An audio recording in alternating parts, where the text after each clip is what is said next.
Neo fusion creative foundation, जो पिछले 12 वर्षों से गुरुग्राम, जयपुर और बिजनौर की झुग्गी बस्तियों के किशोरों को शिक्षा और कला के माध्यम से आत्मनिर्भर बना रहा है, ने इस साल भी अपना वार्षिक उत्सव जज्बा 2025 बड़े उत्साह और भावनात्मक ऊर्जा के साथ मनाया। यह आयोजन बच्चों की प्रतिभा, उनके आत्मविश्वास और सामाजिक मुद्दों को समझने की गहराई को दर्शाने वाला रहा। कार्यक्रम की शुरुआत अजीत सिंह और उनकी टीम द्वारा प्रस्तुत गणेश वंदना से हुई, जिसने वातावरण को भक्तिपूर्ण और शुभ बना दिया। इसके बाद कठपुतली story of strings power and pain नामक नाटक प्रस्तुत किया गया, जिसे पंकज गुप्ता ने निर्देशित और अविनाश कुमार ने कोरियोग्राफ बहुत खूबसूरती के साथ किया। इस नाटक ने दर्शकों को भावुक कर दिया।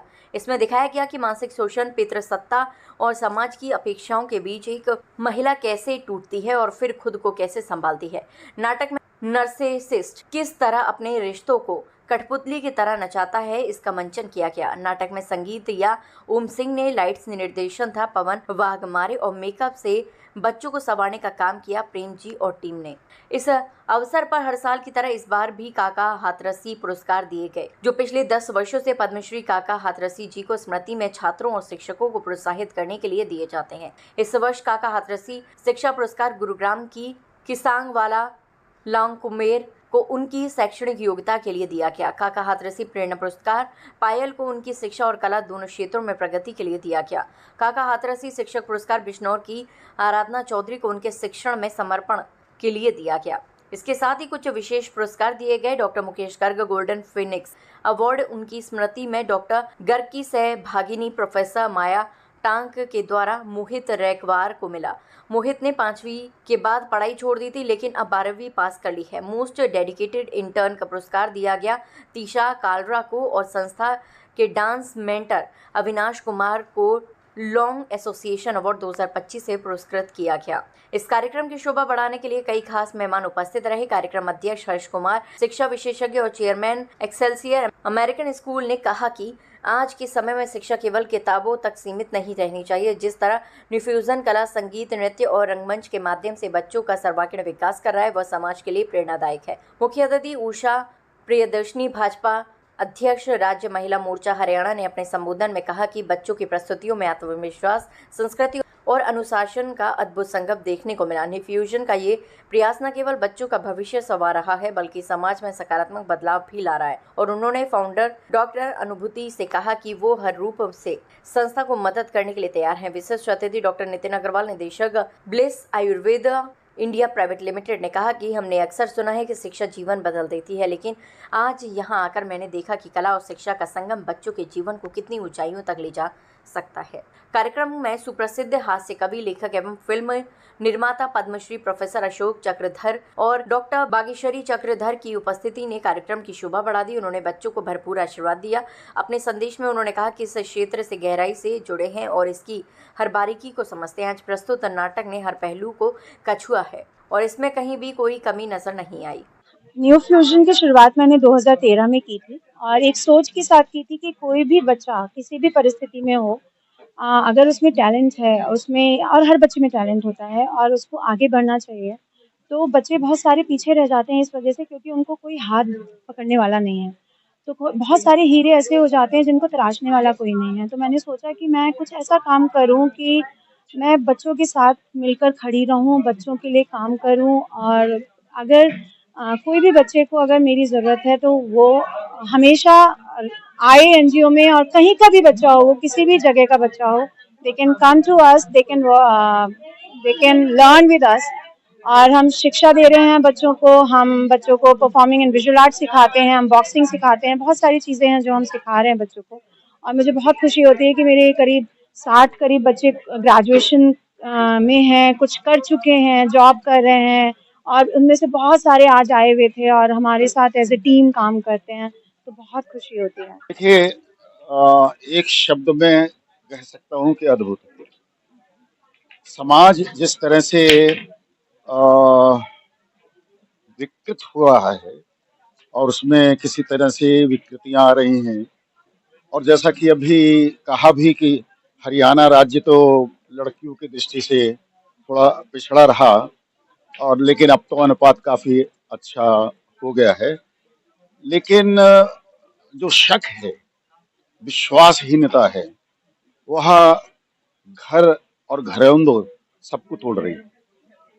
और इस विश्वास को जागृत करने का ही एक प्रयास है इस नाटक में, जो कठपुतली के माध्यम से प्रस्तुत किया गया है कि हमें समाज में कठपुतली बनकर नहीं रहना है, हमें दूसरों के हाथों से नाचना नहीं है, हमें अपने आप विकसित होना है, हमें आगे बढ़ना है और समाज को रास्ता दिखाना है। और आज तो वास्तव में नारी ऐसी स्थिति में है कि वो समाज के मार्गदर्शक के रूप में प्रस्तुत है। तो नाटक का ही एक यही लक्ष्य है, यही उद्देश्य है कि मेरे पास तो शब्द नहीं है। और जिस तरह के का ये कार्यक्रम आज यहाँ आयोजित हुआ, कवि हाथरस जी की याद में उनकी नाती अनुभूति जी जो यहाँ पर हैं और इनके द्वारा जो काम किए जा रहे हैं, मैं तो सच में आज इनकी कायल हो गई हूँ। और ये अपने बच्चों की माँ तो हैं ही, लेकिन बहुत सारे बच्चों की माँ कहलाने का जो भगवान ने इनको आशीर्वाद दिया है, जो शक्ति दी है, वो अपने आप में एक बहुत बड़ी शक्ति है।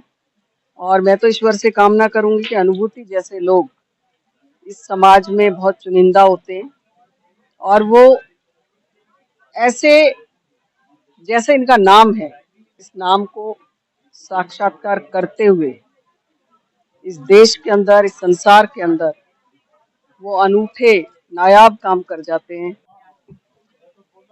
नाटक तो बहुत सुंदर है। नियो फ्यूजन के मैंने पहले भी इस तरह के कार्यक्रम देखे हैं। पिछले वर्ष भी दुआ करके जो हमारा जो किन्नर समाज है उसको लेके जो रूढ़िवादी भ्रांतियां हैं, रूढ़िवादिता है, उसको खत्म करने के लिए अनुभूति जी ने बहुत अच्छा एक पहल की थी।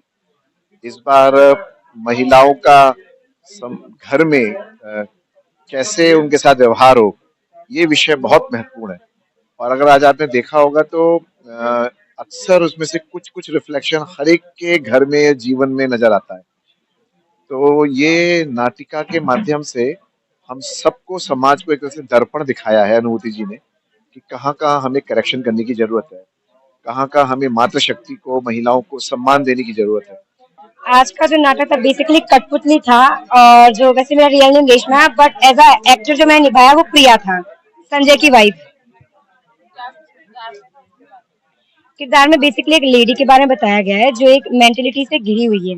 जो उसके हस्बैंड है उनको एक बेसिकली मेंटली डिसऑर्डर है, नार्सिसिस्ट जिसको बेसिकली बोला जाता है। उस व्यक्ति को खुद नहीं पता है कि वो क्या कर रहा है उस वक्त। वो लोगों के सामने कुछ और है और वो अकेले में कुछ और है। वो दुनिया में तो ये दिखाता है कि मैं अच्छा हूँ, ये मेरी वाइफ है, ये मेरे फैमिली वाले हैं, मैं बहुत इज्जत देता हूँ, ये वो।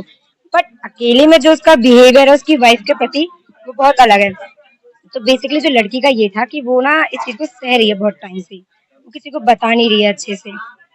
वो मान रही कि हाँ ये मेरा हस्बैंड है, वो निभा के है कि लव मैरिज भी हुई है तो चलो ठीक है, वो पूरे में है कि मैं रहूंगी, टाइम है मेरे पास, अगर सब ठीक होता है बट सही है।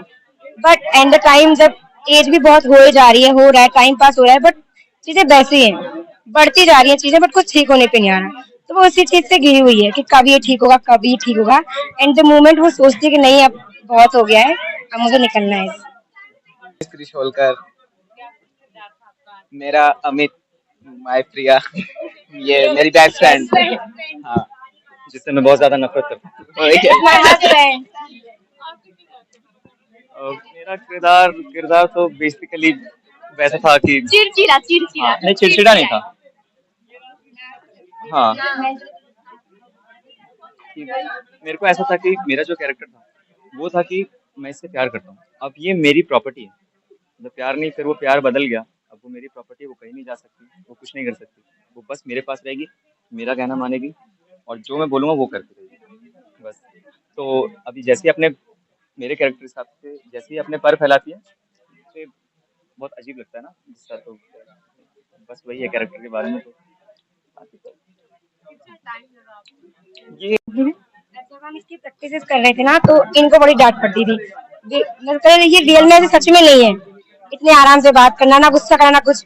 तो ये था कि कैरेक्टर पकड़ो, ये करनी है, वो चीज करनी है, गुस्सा दिखाइए। अरे मैं हुई नहीं ऐसा, मैं करता ही नहीं ऐसा, मुझे बहुत प्रॉब्लम हुई बट इनको ज्यादा हुई। ये रियल में पर्सनली अजीत भैया का करेक्टर बहुत सॉफ्ट है, बहुत काम soft, है। बहुत लाइट है वो। बट जो उन्होंने किया है इसको संजय वाला एक्ट को पकड़ा है, अमेजिंग। मैं कहना चाहूंगी भैया ने बहुत अच्छा किया। हम पीछे विंग्स में भैया के डायलॉग सुने तो हम कहते अरे वाह, भैया इतना अच्छा तेज कैसे बोलते हैं, बहुत लाइट बोलते हैं भैया। गुस्से में भी होते हैं, डांट भी होते हैं, लगता ही नहीं कि वो डांट रहे हैं।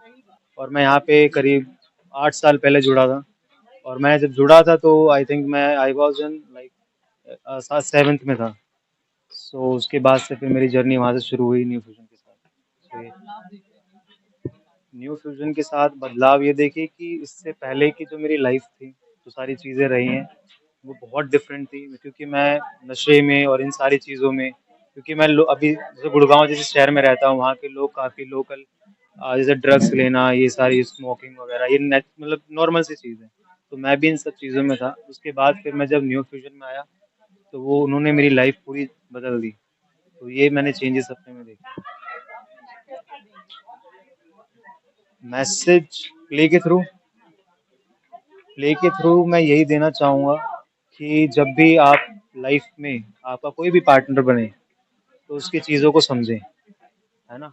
आप ज़्यादा अज्यूम ना करें कि वो क्या कर रही है, क्या नहीं कर रही है, किसके साथ है। आप एक विश्वास रखिए कि जो भी करेगी वो अच्छा करेगी, मेरे साथ बुरा नहीं करेगी। तो वो बस विश्वास वाली चीज़ है। जब न्यू फ्यूजन गुड़गांव में स्टेब्लिश नहीं हुआ था, मैं तब से लाइक जुड़ा हुआ हूँ, है ना, न्यू फ्यूजन से। तो मैं अगर तब की बात करूँ और अब की बात करूँ तो मेरे को तो बहुत ही अच्छा लगा। जैसे बच्चे लाइक ग्रो कर रहे हैं ना, जो छोटे छोटे बच्चे थे मेरे सामने अभी बड़े हो गए। वो प्ले में जैसे अजीत है, वो बहुत छोटा था जब मैं उससे मिला था। मैं ये बोलूंगा कि प्ले ओवरऑल जो वो दिखाना चाहते थे, लाइक, है ना, कई बार हम डिपेंड रहते हैं, अपनी लाइफ डिपेंड कर देते हैं पूरी तरह से, तो वो नहीं होनी चाहिए। जैसे एंड में उसने माना कि like end of the day हमें अपनी लाइफ अपने हिसाब से जीनी चाहिए, है ना। हमें कई फैसले ये नहीं कि हमें डिपेंड ही रहना चाहिए हमेशा। तो बच्चों ने बहुत खूबसूरत तरीके से दिखाया है, एंड आई रियली प्राउड कि मैं अगर पुराने बच्चों को देखूं और आज देखूं, जिस तरह से वो लाइक इतना ग्रो कर रहे हैं हर चीज में, एजुकेशन में, और जिस तरह से न्यू फ्यूचर उनको प्रोवाइड कर रहा है, अनुभूति दी इतना अच्छा काम कर रही है। बस उसकी सफलता जो डिपेंड करती है कि वो कितना लोगों के मन को झंकारित करता है, उसको कितना प्रभावित करता है। रुनझुन और अनुभूति, ये दोनों ही नामों को साकार किया है अनुभूति जी ने, क्योंकि सभी के दिल को, अंतरात्मा को झंकारित करने का कार्य इस नाटक ने किया है।